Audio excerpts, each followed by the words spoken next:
गतवर्षी जुलैच्या पहिल्याच आठवड्यात राधानगरी धरणाने इतिहास रचला होता. मे महिन्यापासून पावसाने दमदार हजेरी लावल्याने जून अखेर धरण झपाट्याने भरले आणि इतिहासात प्रथमच जुलैच्या पहिल्या आठवड्यातच धरणाच्या 7ही स्वयंचलित दरवाजांपर्यंत पाणी पोचले होते. मात्र यंदा परिस्थिती पूर्णपणे बदलली असून मान्सूनच्या उशिरा आगमनामुळे धरणाची भराव प्रक्रिया संथ गतीने सुरू आहे. जून महिन्यात अपेक्षेप्रमाणे पाऊस न झाल्याने धरणातील पाणी साठ्यात अपेक्षित वाढ झाली नाही. सध्या राधानगरी धरणात केवळ 22% पाणीसाठा असून गतवर्षी याच कालावधीत धरण सुमारे 78% भरलेले होते. त्यामुळे गतवर्षीच्या तुलनेत यंदा पाणी साठ्यात मोठी तफावत दिसून येत आहे. गेल्या वर्षी जुलैच्या पहिल्याच आठवड्यात स्वयंचलित दरवाजांना लागलेले पाणी यंदा अद्याप त्या पातळीपासून बरेच दूर आहे. दरम्यान गेल्या 2 दिवसांपासून राधानगरी धरणाच्या पाणलोट क्षेत्रात पावसाने पुन्हा जोर धरला आहे.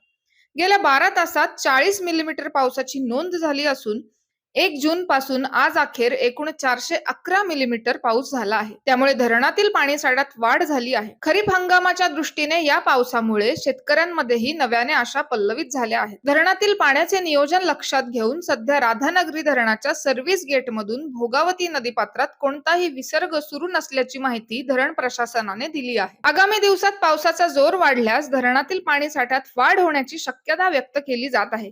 गतवर्षीचा विक्रम आणि यंदाची संथ सुरुवात पाहता राधानगरी धरण पुन्हा एकदा चर्चेत आले असून पुढील पावसाकडे सर्वांचे लक्ष लागले आहे. केके न्यूज साठी राधानगरीहून मिलिंद कांबळे.